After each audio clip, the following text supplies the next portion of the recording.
Buenas noches. El tema que nos trae el día de hoy en esta reunión es generar una guía explicativa de la estructura de la monografía. Primero tenemos la carátula. ¿Cuál es el propósito de la carátula? Que muchas veces nos cuestionamos, ¿no? ¿Para qué la carátula? El propósito es que presentemos formalmente el trabajo, identificando la institución, el programa o la carrera en la que nos desarrollamos, el título, los autores y la fecha. En este caso, ¿no? Sería los elementos que cuentan normalmente en esta carátula es la institución educativa, el año lectivo, el programa profesional, el título de la monografía, los nombres de los autores, lugar y fecha de presentación.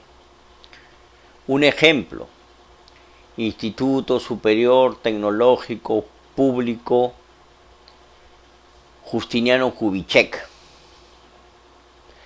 Programa profesional o carrera: técnico en diseño gráfico o profesional técnico en computación informática, profesional técnico en electrónica, ¿sí? Y ahí vendría a ser el título de nuestra monografía, y abajo pondríamos el tema de estudio, ¿no? Por decirles, factores de riesgo asociados al incorrecto uso de instrumental de medición en electrónica. Un ejemplo. La segunda parte, la dedicatoria. ¿Cuál es el propósito de la dedicatoria? Es expresar un reconocimiento personal y afectivo a las personas que nos han brindado el apoyo incondicional durante nuestro proceso de formación o de estudio, ¿no? El mensaje debe ser breve y emotivo y normalmente, no es una regla, está dirigido a los familiares, a los amigos o a los mentores. Un ejemplo para ilustrarlo: a mis padres por su apoyo incondicional y por enseñarme el valor del esfuerzo y la disciplina. A mi familia por ser mi motor y mi refugio en cada etapa de este camino. Es un ejemplo, ustedes lo pueden adaptar a lo que sientan, ¿no? Como estamos diciendo, es un mensaje emotivo, ¿sí? Y es algo muy personal, ¿no? En el caso que lo hagan con un grupo de dos, bueno, cada uno pondrá, pues, ¿no?, su dedicatoria. El agradecimiento. ¿Cuál es el propósito del agradecimiento? Es reconocer a las instituciones, a las autoridades, a los asesores y a las personas que de una u otra manera colaboraron directamente con la realización de este trabajo. Los agradecimientos formales a la institución, a los superiores, a los asesores metodológicos y a los compañeros. Un ejemplo: agradecemos al Instituto CITEN por brindarnos los recursos y el espacio para el desarrollo de esta investigación, al personal docente y asesores por su guía y orientación constante. Luego vemos lo que es el resumen ejecutivo. El resumen ejecutivo tiene como función ofrecer una síntesis breve y completa del contenido del trabajo. Va a incluir, pues, los objetivos, la metodología y los principales hallazgos. ¿Qué es lo que vamos a encontrar dentro de nuestro resumen ejecutivo? Vamos a encontrar el contexto del problema, los objetivos, la metodología que hemos utilizado y los resultados más relevantes y las conclusiones principales. Un ejemplo, ¿no? La presente monografía va a analizar los factores de riesgo que están asociados al mal uso de los equipos de medición o equipos de corte dentro de los laboratorios. se utilizó un diseño descriptivo en base a, no sé, de 30 alumnos, 320 alumnos o participantes o estudiantes, y encontrándose un alto porcentaje, una alta prevalencia, ¿sí?, de accidentes dados por el correcto uso de herramientas de corte. Un ejemplo. Luego de esto, valga la redundancia, el resumen ejecutivo ya lo elaboramos cuando hemos terminado de hacer toda nuestra monografía, ¿sí? Si bien está en las primeras partes, en las primeras hojas, es porque el lector va a tener que ver el índice, ver el título del trabajo, y también, pues, viendo el resumen ejecutivo, va a saber a ciencia cierta qué es lo que va a encontrar en las siguientes páginas, donde se ha descrito ya al detalle nuestra monografía. El índice tiene como función organizar y enumerar las partes del trabajo, facilitando pues de esta manera la ubicación de cada sección por parte del lector. ¿Cuáles son sus elementos? El listado de los capítulos, de los subcapítulos, los anexos y sus respectivos números de página. Ejemplo, ¿no? Introducción en la página 6, capítulo 1, conceptos y definiciones en la página 7, lo vamos haciendo detallado, ¿sí? Se recomienda utilizar en este caso el procesador de texto Word, que tiene una opción que nos permite autogenerar el índice en base a los títulos, subtítulos y acápites dentro del desarrollo de nuestra monografía. Luego tenemos la introducción. La introducción nos presenta el tema, su relevancia, los objetivos de nuestro trabajo y las estructuras que seguirá el documento. Vemos la contextualización del problema, la justificación, el motivo, el porqué, los objetivos generales, los objetivos específicos y la descripción de los capítulos. Un ejemplo, ¿no?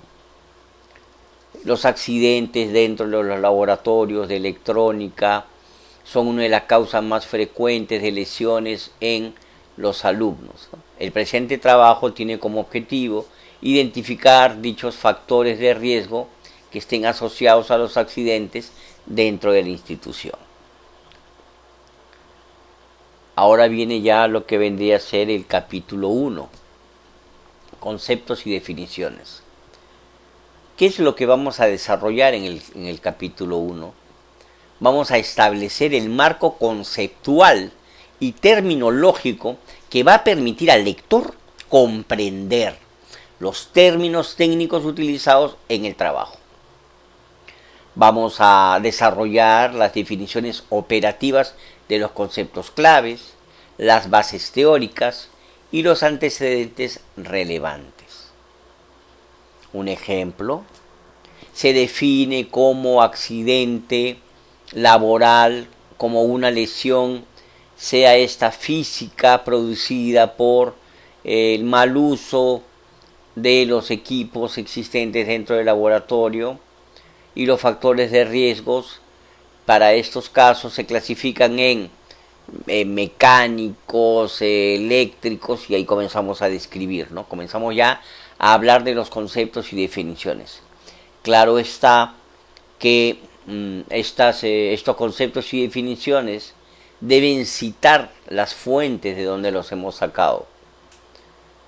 Si vamos a hablar de qué es lo que es un accidente dentro de un laboratorio, el concepto de accidente, el concepto de accidente por corte y todos los conceptos que estaremos detallando deben estar correctamente identificados, ¿sí?, citados, para después, a la parte final, vamos a colocar las referencias, es decir, de dónde hemos extraído esta información, que dicho de paso no puede ser una copia textual, debe estar parafraseado, es decir, el alumno o el autor de esta monografía debe leer estos conceptos y en sus propias palabras plasmarlo, pero citando de dónde se extrajo dicha información. En el capítulo 2 vamos a desarrollar de manera amplia y detallada el tema principal de la monografía y vamos a abordar sus componentes y características. Es pues una exposición sistemática del tema donde vamos a incluir las causas, consecuencias, factores asociados y experiencias documentadas. Un ejemplo, en el correcto uso de los laboratorios se somete a los alumnos a trabajos en los cuales debe dedicar mucha atención para el correcto uso de los instrumentos que les son asignados para el desarrollo de su laboratorio.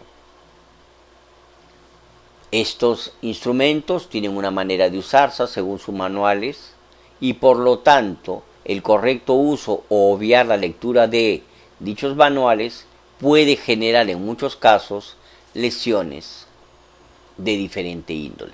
Ahí vamos armando la descripción del tema central. En el capítulo 3 vamos a presentar, analizar e interpretar los datos recolectados, contrastándolos con la teoría y la literatura existente.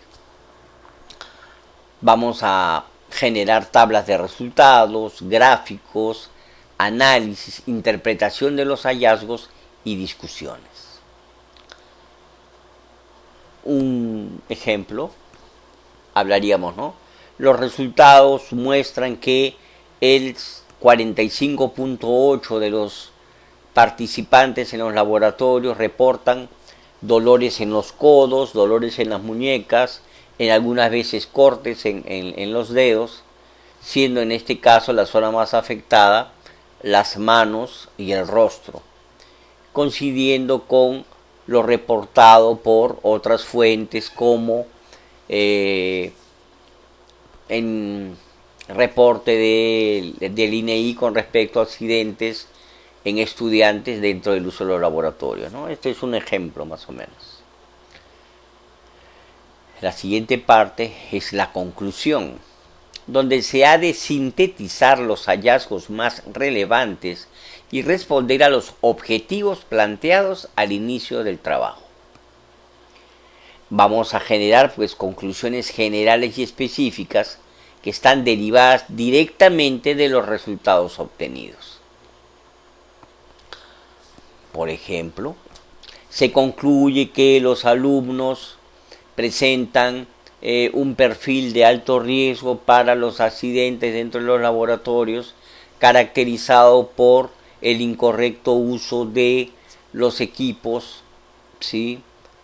Y distracción por diferentes factores, ¿no? Entonces vamos ya generando las conclusiones. Las referencias, ¿qué es lo que vamos a plantar en las referencias? Vamos a citar las fuentes bibliográficas consultadas y darle el crédito a los autores que hemos utilizado en el trabajo. Podemos hablar de listas de libros, artículos, documentos oficiales y otras fuentes que están ordenadas según el tipo de estilo de citación requerido. En el caso de ciencias sociales vamos a hablar de las normas APA, y si fuera el caso de ciencias de la salud hablamos de las normas Vancouver, ¿no? Ahí vamos a ver cómo se cita según las normas, ¿no? Ponemos el apellido del autor separado por una coma, solamente las iniciales de su nombre, entre paréntesis el año donde se ha extraído esta fuente, y a continuación si es que ha sido una tesis, si es que ha sido un artículo, ¿sí? Y esto es muy importante, por favor, tener mucha atención en esto. La dicha fuente, si es que la hemos extraído de internet, debe contar, ¿sí?, con la página web que sea accesible, existente, verificable, y lo más importante, que nuestras fuentes tienen que ser de carácter científico, o sea, de un autor que sea conocedor del tema, de una página seria, donde hemos extraído dicha información. O sea, no vamos a estar pues refiriéndonos a El Rincón del Vago, Facebook, TikTok o alguna de estas páginas que no revistan el rigor científico. Es muy importante esto. Para darle fortaleza a nuestro trabajo, todas las fuentes citadas deben ser verificables, confiables y amparadas por instituciones que aseguren que dicha información es fidedigna y contrastable. Luego tenemos los anexos. En estos anexos hemos de incluir de repente materiales complementarios que van a respaldar el trabajo, pero que no son parte del cuerpo principal. Pueden ser cuestionarios, pueden ser fichas de evaluación, tablas de datos extensas, fotografías o documentos de apoyo, ¿no?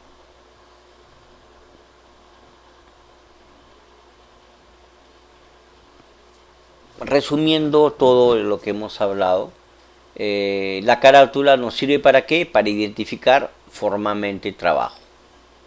La dedicatoria, expresar un reconocimiento personal. El agradecimiento, reconocer los apoyos institucionales o asesores o personas que nos han ayudado a elaborar nuestro trabajo. El resumen ejecutivo va a sintetizar el contenido del trabajo. El índice nos va a permitir organizar y ubicar las secciones. La introducción va a presentar el tema y los objetivos. El capítulo 1 va a definir los conceptos claves. El capítulo 2 va a desarrollar el tema central. El capítulo 3 nos va a permitir analizar los datos y los resultados. En la conclusión vamos a sintetizar los hallazgos principales, las referencias, como habíamos visto, donde vamos a citar las fuentes consultadas. Y los anexos, pues, van a hacer los materiales complementarios, ¿no? Espero que este video les vaya a servir como una guía que fortalezca un poco más las guías que se les ha alcanzado y el material, en este caso, de las normas APA, ¿no? Cualquier consulta, como saben, lo pueden tramitar mediante el correo institucional para aclararlo o en el desarrollo de las clases que vamos a tener en los siguientes días. Desde ya, muy agradecido por la atención.